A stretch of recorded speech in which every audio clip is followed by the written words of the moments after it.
y a un vrai problème sur lequel on se penche depuis 2017, parce que c'est une vraie demande, mais qui n'est pas simple. C'était il y a 20-30 ans qu'il fallait anticiper l'évolution de la santé. Et ça n'a pas été fait. Donc, il faut qu'on fasse plus de médecins. Nous sommes déjà à 60% de plus, je crois, dans les études médicales, mais ça a une certaine élasticité. On verra l'efficacité d'ici 10 ans, on va dire, minimum. Et puis, il y a une évolution forte dans la pratique médicale des jeunes médecins, par exemple. Moi, je le vois. J'ai travaillé, j'étais un des premiers dans un groupe médical. Je me suis installé en 84. Il y en avait très peu. Maintenant, les jeunes s'installent dans des groupes médicaux. Alors, on appelle maison de santé, pluridisciplinaire, bon bref. Je fais bref, mais ça veut dire qu'à partir de là, il y a une organisation qui se met en place beaucoup plus intéressante. Et du coup, la démocratie en santé pourra se transporter aussi quasiment au plus près. Quand on est un médecin installé tout seul face à sa clientèle, bon, les droits individuels, très bien. Après, sur le reste, voilà, on est limité. Dès qu'il y a une structure un peu, je crois qu'on peut avoir de vrais échanges intéressants. Il ne faut pas que les médecins ne soient que le nez sur leur pratique tout le temps, et donc il faut un peu de temps médical, ça demande aussi. Mais les jeunes sont peut-être plus perméables quand même, moi je le vois, plus sensibles. Ils utilisent aussi plus facilement des nouveaux produits, entre guillemets, comme l'IA et tout le numérique, qui va aussi révolutionner peut-être une partie, en tout cas, des rapports. Et je crois que le numérique peut répondre à certains éléments et données. Et puis après, on a fait aussi ce qu'on appelle la délégation de tâches, parce que quand on parle justement, dans ce groupe-là, par exemple, il y a une infirmière azalée qui conseille, voilà, les diabétiques sur... Et le médecin n'a pas beaucoup de temps actuellement. Moi, je le vois, les salles d'attente sont pleines. Donc, c'est bien que ces délégations, entre guillemets, de tâches, moi je suis pour, se mettent en place. Infirmières de pratique avancée, donc les infirmières azalées. Je crois que tout ça, c'est nécessaire. Et justement, le fait qu'il y ait ces regroupements, ça permet cette mise en place plus facilement. Tout à fait. Ce qui est assez positif et qui peut être une petite flamme d'espoir, c'est que tout le monde fait la même analyse aujourd'hui. Et qu'effectivement, on voit bien aujourd'hui que le futur de notre système de santé sera collectif. Nous, on parle d'équipes traitantes sur le territoire. Après, effectivement, il peut y avoir des divergences sur la composition de l'équipe, le jeu de l'équipe, le capitaine de l'équipe, etc., etc. Mais même les plus fervents d'une médecine libérale ont compris aujourd'hui qu'ils ne pouvaient plus travailler tout seuls et qu'il fallait qu'ils travaillent en équipe. Donc ça, c'est déjà un bon point. Et que là-dessus, il faut évidemment engranger. Cette porte d'entrée dans le système de soins qui a toujours été par le médecin traitant, et qu'on a renforcé, médecin de famille, puis il y a eu le référent et le médecin traitant, je crois qu'il faut l'ouvrir. Et qu'effectivement, on doit avoir une équipe de premier recours sur un territoire donné qui doit être en capacité de pouvoir accueillir tous les mots X des citoyens qui sont sur un territoire donné. Et effectivement, l'outil numérique qui permet ce lien entre l'ensemble des professionnels doit leur permettre d'être à jour et avoir un dossier médical de tout le monde, etc. Donc c'est pas une vision de l'esprit, c'est déjà matériellement concrétisé. Ce qui est difficile à installer, c'est effectivement cette nouvelle structure, parce que ça nécessite une transformation culturelle, quoi.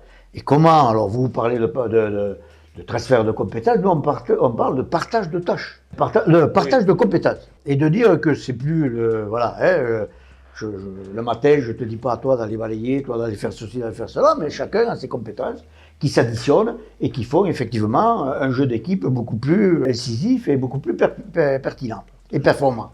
Sauf que ce qui nous manque aujourd'hui, c'est effectivement cette volonté politique de favoriser, non pas d'imposer ou non pas de sanctionner, mais de favoriser effectivement ces nouvelles organisations. Ce qui nous manque effectivement aussi, c'est la composition de l'équipe.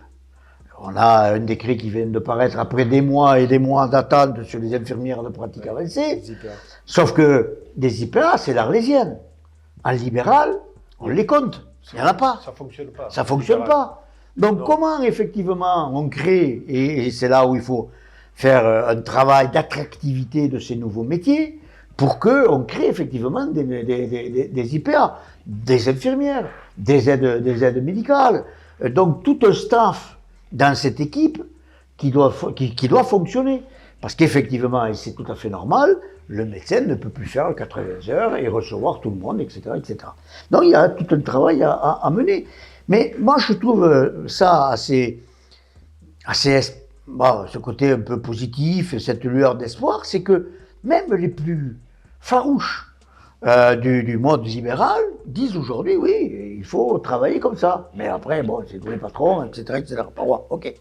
Mais derrière ça, on peut construire quand même de nouveaux modes, et y compris de nouveaux modes de financement, avec la capitation, avec d'autres visions. Il faut que ce premier recours prenne conscience qu'il a une mission de santé publique. Et là, on aborde le côté prévention et éducation à la santé.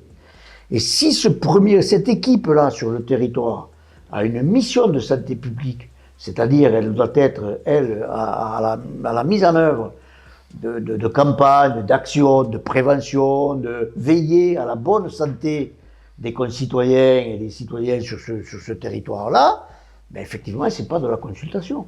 C'est un autre mode de rémunération qu'il faut inventer, envisager et prendre.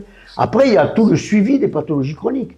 Le vieillissement de la population, comment on suit les personnes.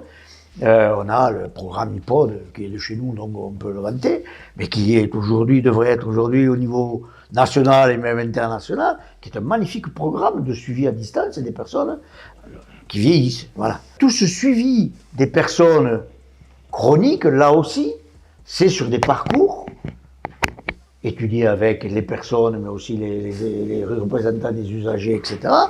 Et qui, là aussi, je ne vois pas la rémunération à l'acte comme étant le plus pertinent des actes de rémunération. Restent les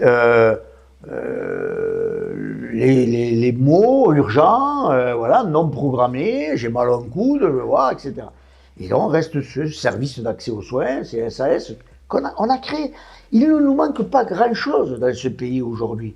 Alors c'est un peu diffus, hein, le Pulse il n'est pas bien organisé, mais on a plus ou moins les choses avec ces PTS, etc., etc. Comment arrivons-nous à avoir une véritable vision politique portée par un vrai pouvoir politique pour pouvoir engager cette transformation-là qui n'ont pas nécessité grande révolution, mais structurelle, mais culturelle certainement. Ouais. Moi je suis assez optimiste, pas à court terme, soyons clairs. Pour plusieurs éléments. D'abord parce que ça y est, il n'y a plus de numerus clausus, il y a une très forte augmentation du nombre de médecins. Mais moi je vois fonctionner, je remplace encore un petit peu, je vois fonctionner les jeunes médecins qui sont quand même très ouverts la plupart. Alors, il y a deux types de médecins, j'allais dire. Ceux qui se destinent vraiment à l'exceptionnel, aux soins particuliers, en CHU ou autre. Voilà, et là, la compétence très élevée, des choses très pointues, et d'autres qui sont très ouverts sur justement le soin à la population, faire attention. On a vu un regain de la médecine générale dernièrement. La médecine générale, c'est quand même la médecine de premier recours, et en particulier dans la campagne. Il y a eu un regain, alors pas suffisant, mais les jeunes se sont retournés un peu vers la médecine générale, d'abord parce qu'on l'a reconnue comme une vraie spécialité, et je peux vous dire qu'actuellement c'est très difficile d'être médecin généraliste pour avoir des compétences qui sont dans le champ complet de la médecine, c'est quand même simple, il faut savoir aussi travailler en réseau, et donc les jeunes, ça, ils sont plus ouverts là-dessus, parce que justement, on ne peut plus tout savoir, il faut avoir des correspondants, il faut savoir comment, et puis donc s'appuyer sur des gens qui sont indispensables dans une équipe, même si le médecin restera, parce que toujours dans l'imaginaire, le chef d'équipe, mais bien entendu, mais il doit s'entourer, même dans une équipe, si vous n'avez pas celui qui marque le but, vous n'êtes pas là, et si vous n'avez pas de défenseur, ben vous prenez des buts. Moi, je crois que les jeunes sont plus ouverts à ça. Moi, c'est ce que je vois. Alors, on a été très longtemps sur la compétence ultime, les spécialistes dans les CHU ou autres. Ça a été le modèle très hospitalo-centré avec les CHU. C'était la loi Debré, je crois. Oui, Debré. Voilà. Et ce qui ne nous a pas permis de développer une vraie vision de la structuration de la médecine de base, j'allais dire, entre guillemets. Et d'ailleurs, ce qui fait que souvent nos hôpitaux sont embolisés quand même, parce qu'on a délaissé la médecine de ville. Il y a des pays où ils ont fermé des hôpitaux parce qu'ils ont développé des structures locales. Il y a des choses très intéressantes qui se font. Il y a l'enseignant en médecine générale de Toulouse que nous avons reçu. On a des cercles de réflexion à l'Assemblée autour de ça.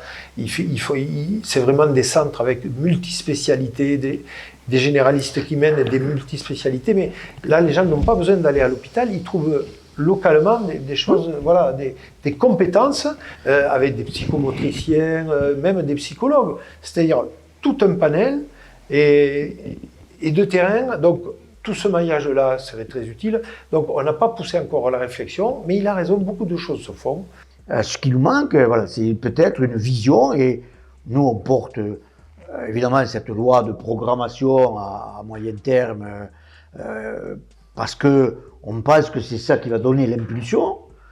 On ne va pas être déçus, mais il manque cette impulsion politique, peut-être par la création d'une loi qui pourrait peut-être permettre d'accélérer un petit peu cette transformation-là, avec évidemment un modèle économique qui puisse répondre à nos besoins, mais aussi à la nécessité d'un équilibre. Et malheureusement, je ne sais pas, moi depuis 2 ans, j'ai eu combien de ministres de la Santé? Non mais l'instabilité, c'est compliqué. Non, mais parce que pour porter une vision telle qu'il la demande, et il a absolument raison, il faut l'avoir. Après on discute, il faut qu'on se mette au point avec les associations, avec les gens, avec les professionnels et tout. Mais on le voit bien qu'on est au bout. Et malheureusement, notre système politique, avec tous ces changements, n'est pas propice à cela. Il faut bien se le dire. Voilà. Alors nous, on fait ce qu'on peut, on essaie de porter des choses, les ministres aussi, quand ils passent. Mais d'abord, ils doivent signer les décrets qui n'ont pas eu le temps d'avoir été signés, donc il faut rattraper tout le retard. Ils sont après sur l'annualité du PLFSS, ça prend beaucoup de temps. Et après, seulement, une fois que tout ça est fait, ils peuvent avoir une réflexion plus large. Alors, il y a des continuités ministérielles aussi, mais bon, il faut, à un moment, il faut, ce qu'il disait, une volonté politique pour le porter.